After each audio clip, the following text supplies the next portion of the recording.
This is the story of a man who thought he had the perfect marriage, until he discovered a horrifying truth about his wife.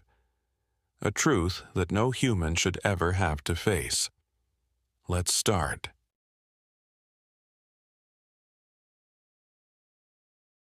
Have you ever looked at someone you love, their smile, their warmth, the way they feel like home, and suddenly felt a chilling thought creep into your mind? What if they're not who I think they are?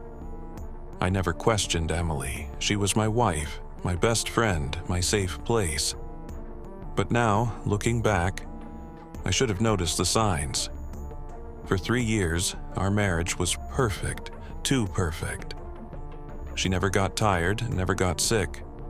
Her skin was always cool to the touch, no matter how long she laid beside me. She never cried, never seemed to feel pain. She never even blinked for too long. I ignored it all because I loved her. But love can make you blind. Until the night I woke up and saw something I was never meant to see. It was past midnight. I had woken up thirsty and walked into the bathroom.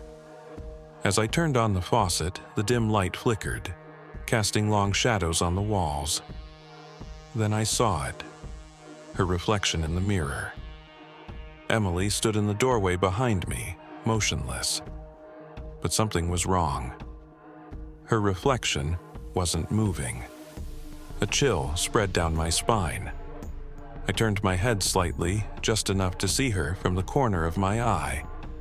She was standing perfectly still behind me, her face blank, her eyes locked onto mine. But in the mirror, her reflection smiled, slow, knowing, wrong. I spun around, my heart hammering in my chest. Her real face hadn't moved at all. She was still staring at me, unblinking, her lips neutral. But in the mirror, that eerie, stretched-out grin widened. I staggered back, knocking over a glass. It shattered on the sink, the sound snapping me out of my shock. Emily tilted her head, watching me like I was a puzzle she was trying to figure out. Then, in a soft, calm voice, she said the words that made my blood turn to ice. "You weren't supposed to notice." My stomach twisted, my hands shook. I wanted to run, to scream, but my body felt frozen in place. "What? What do you mean?" I whispered. She took a step forward, closing the gap between us. For the first time in 3 years, I realized something terrifying. I had no idea who or what I had married.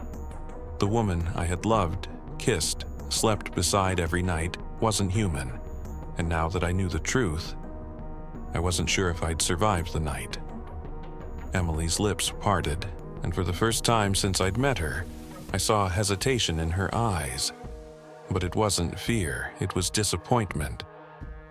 "I really liked you, Alex," she murmured. "I thought you wouldn't question things. I thought you'd be happy." Her voice was the same, but something in it felt off, hollow.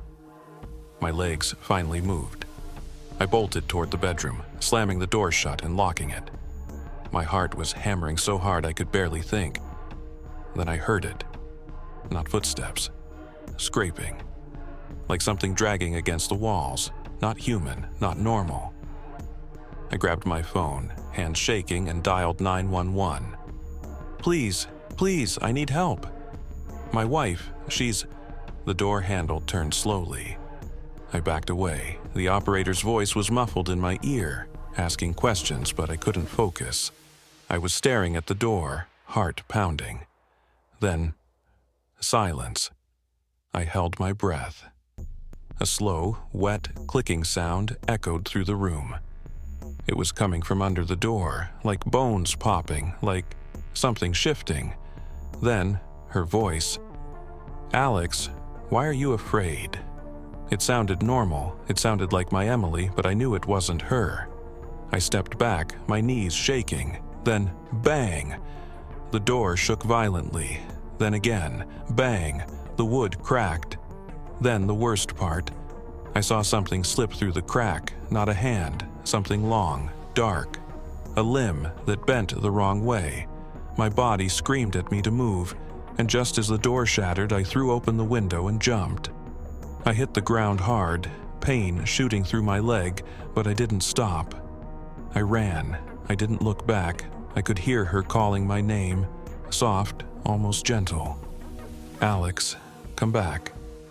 But I knew one thing for sure, that wasn't my wife, and it never had been. Hours later, I sat in my car, parked miles away, staring at my phone. I had called the police. When they arrived, they found nothing. No shattered door, no scratches on the walls, and no sign of Emily. It was like she had never existed. But I know what I saw. I know what I loved. And I know that whatever Emily was, she's still out there.